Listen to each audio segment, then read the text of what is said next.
Y atención Ecuador, en una rueda de prensa reciente se presentó una moción para que el Pleno de la Asamblea Nacional solicite al gobierno el cumplimiento inmediato de la Constitución y la remisión del acuerdo técnico con el Fondo Monetario Internacional FMI. Esta iniciativa surge ante la preocupación de varios asambleístas por la falta de transparencia y el incumplimiento de las normativas constitucionales en la gestión de acuerdos internacionales que afectan la economía del país. La moción busca que el gobierno rinda cuentas y permita una revisión exhaustiva del acuerdo por parte del legislativo. Vamos a ver qué sale de ese acuerdo con el Fondo Monetario Internacional. Veamos a Yairen Noriega. El día de hoy presentaremos un proyecto de resolución que esperamos sea aprobado por la Asamblea Nacional para exigirle al gobierno nacional que transparente el acuerdo con el Fondo Monetario Internacional. Como ha sido de su conocimiento de medios nacionales e internacionales, con fecha 25 de abril en el portal oficial del Fondo Monetario Internacional se publicó la noticia de que el Ecuador habría llegado a un acuerdo técnico con este organismo multilateral.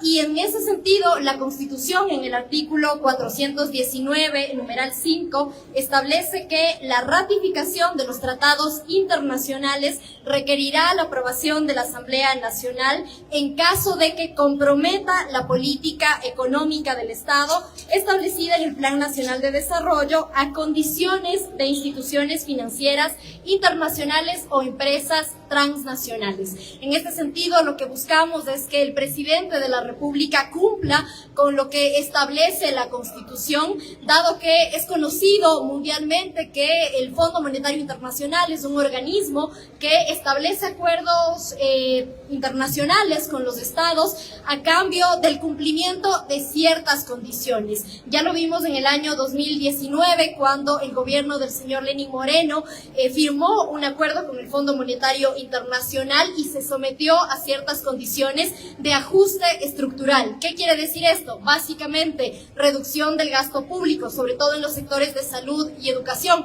Recordarán lo que sucedió en la pandemia cuando el señor Richard Martínez era ministro. Bajo las condiciones del Fondo Monetario se prefirió pagar deuda en lugar de nutrir a los hospitales de los implementos que se necesitaba en plena pandemia. Sabemos también que el Fondo Monetario Internacional pide, entre otras cosas, a través de una carta de intención, que es básicamente a lo que los estados se comprometen frente a este organismo multilateral, la eliminación de subsidios, la eliminación, recorte de presupuesto, la reducción de lo que ellos llaman masa salarial, que quiere decir básicamente despidos de trabajadores del sector público, y al tratarse de decisiones tan delicadas que comprometen la política económica y por ende la vida cotidiana de los ciudadanos y ciudadanas, lo que estamos pidiendo como bancada el día de hoy es que el presidente de la República cumpla con el artículo 419.5 de la Constitución y envíe este acuerdo internacional para previa discusión, aprobación, transparencia, y que este sea un debate democrático donde los ciudadanos tengan la posibilidad de pronunciarse si están a favor o no de tratar de firmar este nuevo tratado, este nuevo acuerdo internacional. Sí, el día martes el ministro de Finanzas estaba convocado al Pleno de la Asamblea Nacional.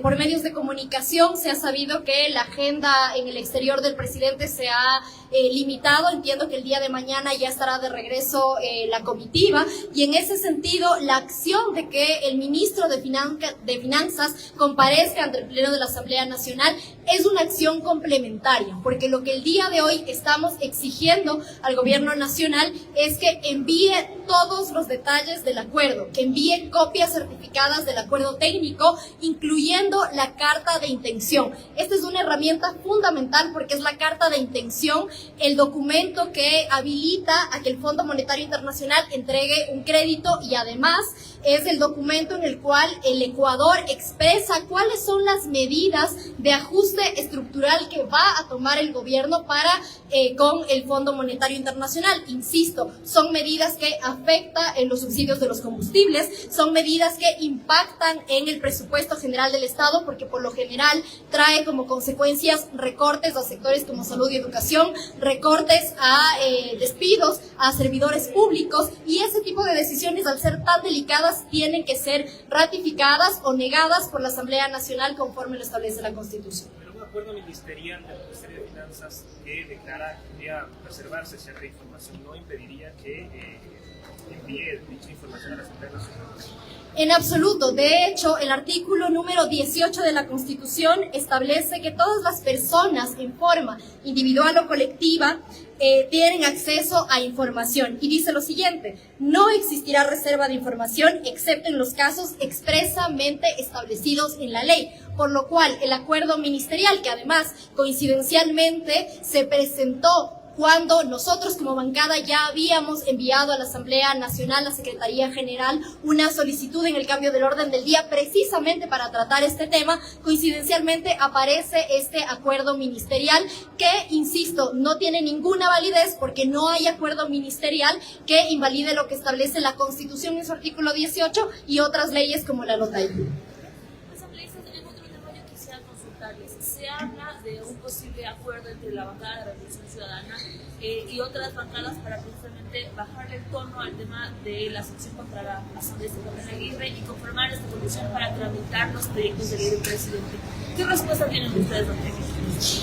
Bueno, en principio todo nuestro respaldo, toda nuestra solidaridad con nuestra compañera Pamela Aguirre, quien ahora mismo está siendo blanco no solamente de persecución política, sino también de un ataque mediático que responde a violencia política de género. Tiene que quedar claro que nuestra compañera Pamela Aguirre no incurrió en ninguna falta de acuerdo con la Ley Orgánica de la Función Legislativa. Ella, como presidenta de la Comisión de Fiscalización, estaba en plenas facultades de recibir comisiones generales en esta Asamblea Nacional, que es la casa de la gente, del pueblo. Estamos abiertos a escuchar todas las comisiones generales que se soliciten sobre cualquier tema. Respecto de un posible acuerdo, no podría pronunciarme en este momento.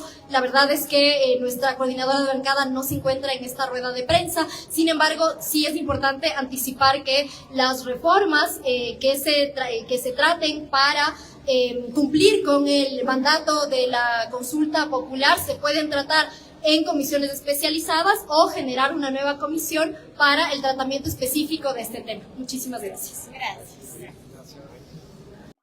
La urgencia de esta solicitud refleja la importancia de mantener un control adecuado y transparente sobre los compromisos financieros que adquiere el país.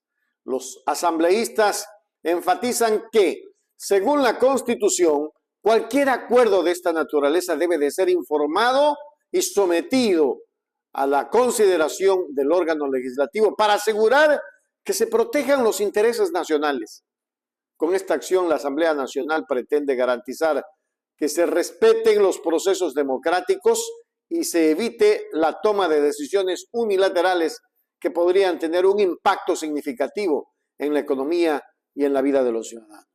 Es que cada vez y cuando el Fondo Monetario Internacional y los países que se manejan con hay cosas que la manejan en silencio.